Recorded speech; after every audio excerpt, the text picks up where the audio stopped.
Evan's shuttle trembled violently as it passed through the meteor storm. Sparks flew from the hull and alarms blared in his ears.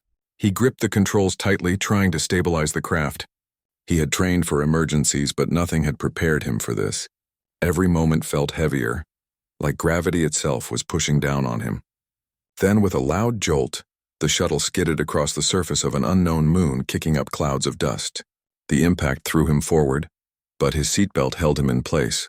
When he finally managed to pry himself from the pilot's seat, he looked around. The landscape was alien but beautiful. Jagged cliffs glowed faintly under a distant sun, and the sky shimmered in hues of violet and gold. Evan knew he was miles away from human colonies. Communication was down. His survival depended entirely on his own skills. As he assessed the damage, he noticed a faint light emanating from the valley below. It was soft, pulsing gently like a living heartbeat. Curious and cautious, he started walking toward it. Every step he took crunched over the strange, glassy rocks. He didn't know what he would find, but the light felt welcoming. The valley opened into a large clearing, and at its center stood ruins, ancient structures covered in vines and glowing moss. The architecture was unlike anything he had seen in human space. Smooth arches twisted into the sky, and strange symbols covered the walls. As Evan stepped closer, he felt a strange sensation, as if the place was alive, watching him. Then he saw her. She emerged from a shadowed archway, tall and elegant, her skin shimmering silver under the moonlight. Faint bioluminescent markings ran along her arms and neck, pulsing softly like the light he had followed. Her eyes, large and luminous, focused on him immediately. Evan froze. He had read about alien species, but he had never expected to meet one like this, let alone alone in the middle of a distant moon. She studied him for a long moment, tilting her head slightly. "You are not from here," she said in a soft, melodic voice. The words were perfect English, though her accent had a strange musical quality. "No," Evan replied cautiously. "I'm from Earth." She nodded, as if confirming something she already knew. "I am Lyra," he blinked. "Lyra?" The name sounded foreign but familiar, like something he had heard in myths. Lyra's expression softened. "Yes, I have been alone for a long time. You are the first outsider I have seen in decades." She stepped closer, her movements graceful and calm. Evan noticed that despite her size and otherworldly appearance, there was no aggression in her stance. My shuttle crashed," he admitted. "I need shelter and maybe some help repairing it." Lyra's eyes flickered with curiosity. "You are not afraid of me?" she asked. Her tone was not accusing, but puzzled. Most creatures would have run at the sight of her. I don't know why I would be," Evan said honestly. "You haven't done anything to hurt me." For a moment she seemed taken aback, then a faint smile appeared on her lips. "Most fear me because my people abandoned me. They thought I was weak," Evan tilted his head. "Abandoned? Why?" "Because I do not follow their ways," Lyra said simply. "I lack the aggression, the ruthlessness that they value. I was supposed to be a warrior, but I am different. So I left, or rather, they left me." Evan felt a pang of sympathy. He had known loneliness before, but it was rare to meet someone who had been cast aside for who they were. "You're not weak," he said firmly. "You're alive. You adapted. That's more than most could do." Lyra's eyes glimmered in the light. "Perhaps. But it does not matter. You are injured. You need shelter." She turned, gesturing for him to follow. He followed her through a narrow passage that led underground. The interior was carved from stone, polished and smooth, and lined with soft, glowing fungi that lit the space with a gentle warmth. Small streams of water ran along channels in the floor. Evan realized that this place was not just a shelter. It was a sanctuary, a home crafted over many years. Lyra led him to a small chamber with a flat surface he could rest on. "You will recover here. I will find food and water." Evan nodded, trying to hide his unease. "Thank you." As she left, he examined the room. Strange devices were scattered across the floor, many of them broken or partially assembled. It looked like she had been experimenting with technology, old alien tech far beyond human understanding. He felt a mix of awe and excitement. Repairing some of these devices could help him signal for rescue. Hours passed. Evan worked carefully, repairing a small energy relay while Lyra silently watched from a distance. She didn't interfere, but she observed every move. her glowing eyes reflecting the flickering light of his tools. Finally, she brought food, fruit-like pods that glimmered faintly. She didn't offer meat despite being capable of hunting. "I do not kill for sustenance," she explained softly. "It is unnecessary." Evan tasted the fruit and was surprised. It was sweet with an unusual tang. "This is incredible," he said. Lyra smiled faintly. "I gather what I can. This place provides for those who respect it." That night, as they both settled down, Lyra spoke quietly, almost as if to herself. "My people never chose me. They saw me as a failure unworthy of their bloodlines, yet you do not fear me. You look at me as if I matter." Evan looked at her, truly looking. He could see the loneliness etched into her every movement, the longing she tried to hide beneath calm composure. "Because you do matter," he said sincerely. "You always have." Her bioluminescent markings flickered brighter for a moment. She seemed moved by his words, though she didn't respond immediately. Instead, she remained silent, her gaze on the ceiling where faint symbols glowed softly. The following days were filled with a cautious but growing trust. Evan repaired his shuttle as much as he could, scavenging alien tech and integrating it with human systems. Lyra taught him which plants were safe, how to navigate the tunnels, and even shared glimpses of her people's history. She had once been a princess, a potential heir to a vast empire, yet she had chosen exile over a life where she was not accepted. Evan found himself fascinated by her. Her knowledge was vast, yet she spoke with humility. She had strength, but it was the quiet kind, steadfast, patient, and protective. He began to feel a connection, a sense that meeting her was not a coincidence. One evening, while he worked on calibrating the shuttle's energy core, he noticed movement outside the entrance. Shadows shifted, and the faint hum of technology echoed through the ruins. He tensed. Lyra appeared behind him silently. "They are here," she whispered. "My people. They have detected your life signature. They will not leave you or me alone." Evan turned. "What do you mean?" "They will come to take you. They do not trust humans, not after our history, and they want me back." Her voice was calm, but Evan noticed a flash of worry in her eyes. I can fight them off," he said, more confidently than he felt. "We can figure something out." Lyra shook her head slightly. "No, strength alone will not protect you here. They are relentless, and they know these ruins better than we do. But perhaps they will respect what they have never seen before." Evan looked at her, confused. "What do you mean?" She met his gaze, her glowing eyes steady and unflinching. "I have never chosen anyone before. No one has ever mattered enough for me to make a choice. But you matter, and I will not let them take you. I will not step aside this time." Evan felt a strange warmth in his chest. It was more than admiration or gratitude. It was the beginning of something deeper, a bond forged not by circumstance but by mutual respect and understanding. They spent the night preparing, fortifying the entrance with makeshift barriers and simple traps. Evan worked alongside her, marveling at her intelligence and resourcefulness.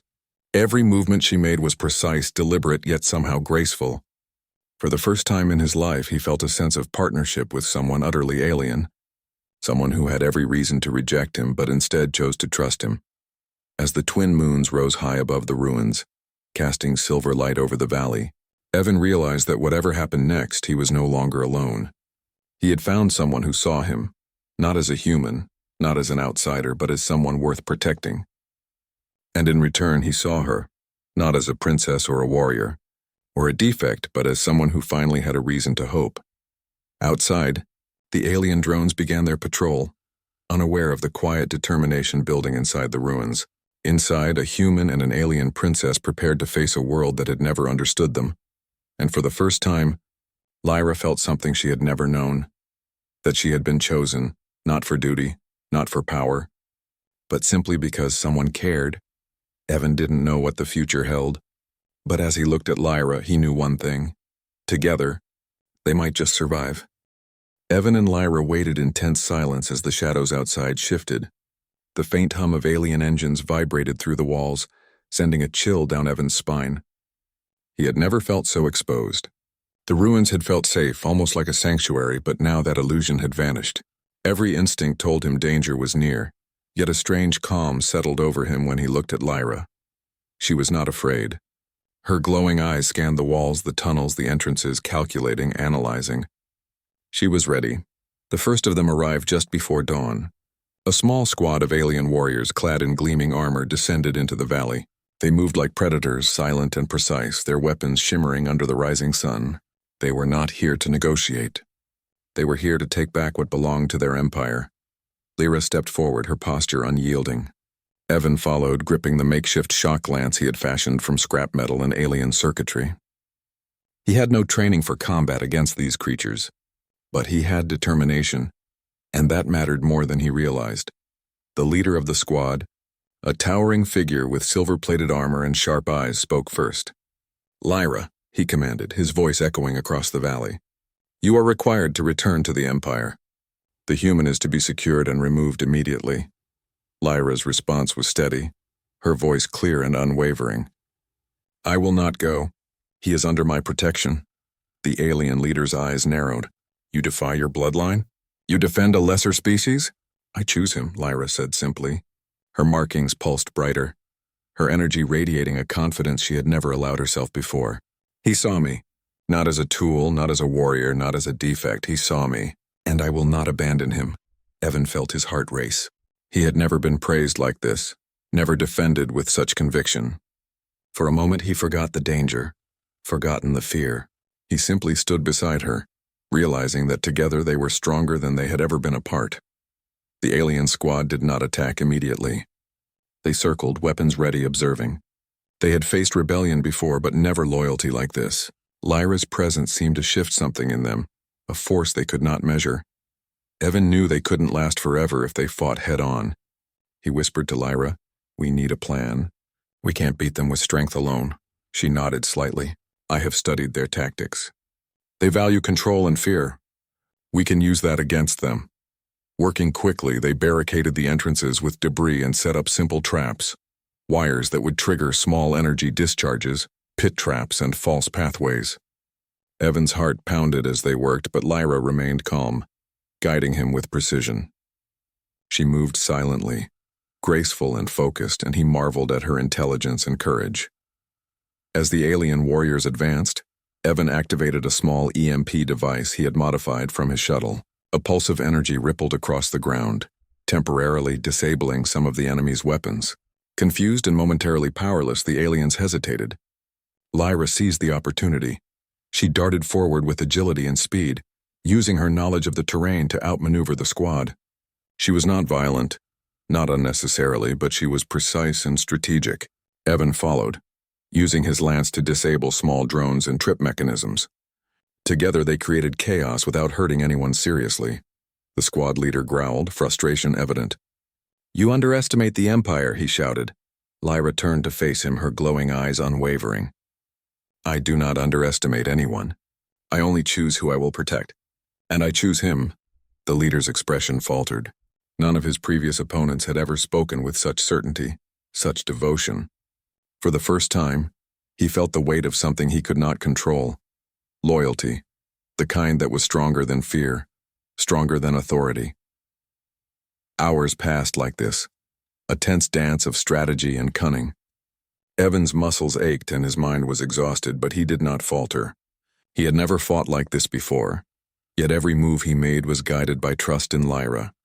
And Lyra, for her part, felt a surge of strength she had never known. She realized that this human, this fragile, persistent, unassuming human, had given her something her entire life had lacked: choice. By midday, the alien squad had begun to retreat. They had not been defeated by brute force, but by something unexpected. They had never seen a bond like this, a choice made not from duty or fear, but from genuine care and respect. The leader signaled a withdrawal, clearly conflicted but unwilling to risk further exposure to this strange alliance. Evan let out a breath he hadn't realized he was holding. "They're leaving. For now," he said, his voice shaky but relieved. Lyra stepped closer, her bioluminescent markings glowing softly. She touched his arm lightly, a rare gesture of comfort. "You have survived the first test," she said quietly. "But there may be more to come." Evan looked at her, feeling a mix of awe and gratitude. I don't want to leave. Not here. Not with you." Her eyes softened, and for the first time she allowed herself a small smile. "And you do not have to. No one has ever chosen me. But now I want to stay with you, human. The words struck him deeply. He had faced danger, uncertainty, and isolation, but never had he felt a bond like this. It was more than survival. It was recognition, acceptance, and something profoundly human: love. Over the following days, they worked together to prepare for any return of the alien forces. Evan repaired his shuttle as best he could, but he no longer focused solely on leaving. Instead, he focused on understanding Lyra, learning the intricacies of her abilities, her history, and the silent strength that had allowed her to survive in exile. They shared stories of their worlds, laughing at the differences and marveling at the similarities. Evan taught her about Earth, about human ingenuity and resilience. She shared the history of her people, the traditions and the mistakes that had led to her exile. With every conversation, every shared meal, every quiet moment in the glowing sanctuary, their connection deepened. One evening, while they sat by a small stream running through the ruins, Lyra spoke softly. "I have never imagined this, a life where I am chosen, where someone cares enough to stand by me. My people never valued me, but you have given me something no one else could." Evan reached out and held her hand. "You deserved it all along. I just got lucky enough to be here when you needed someone." She shook her head, a gentle smile touching her lips. "It is not luck. It is choice. And I choose you. Every day I would choose you again." The sun began to set, casting long shadows across the valley.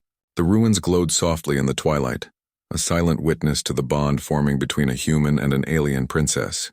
Neither of them knew what the future would hold, the dangers of the Empire, the uncertainties of the galaxy, but for the first time, they felt they could face it together. In the nights that followed, Evan and Lyra strengthened their defenses, shared knowledge, and explored the hidden corners of the ruins. Evan marveled at the sophistication of Lyra's technology and the depth of her understanding. She in turn marveled at his ingenuity and his courage, qualities she had rarely seen in her own kind. Together they were a team, each complementing the other's strengths and compensating for weaknesses. As days turned into weeks, the alien squad did not return. Whether they had truly retreated or were biding their time, Evan did not know. What he did know was that he had found something far more valuable than escape or survival. He had found a companion, a partner, someone who chose him just as he chose her. Lyra watched him one evening as he worked on a new energy module for the shuttle. Her gaze was soft, filled with a warmth she had long denied herself. "Evan," she said quietly, "you have changed everything for me. For the first time I feel that I am more than my past, more than the expectations of others. I am myself, and I am choosing to stay." Evan looked up, his heart swelling. "And I'm glad you are. I don't want to be anywhere else but here with you." Her smile broadened, a radiant glow emanating from her markings. "Then we stay, together." As they watched the twin moons rise high above the valley, casting silver light over the ruins, a sense of peace settled between them. The dangers of the galaxy, the remnants of an empire, the uncertainties of the future, all of it seemed smaller when faced together.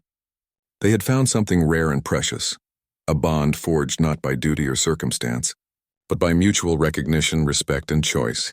And in that moment, Lyra knew that no matter what the universe threw at them, she had finally found someone who chose her, someone she could choose in return. Evan reached for her hand, their fingers intertwining, and they stood together, watching the light dance across the ruins. Two outcasts, two survivors, bound not by fate alone but by the deliberate choice to stand by one another. In a galaxy full of uncertainty, that choice was stronger than any weapon, brighter than any star, and more enduring than any empire.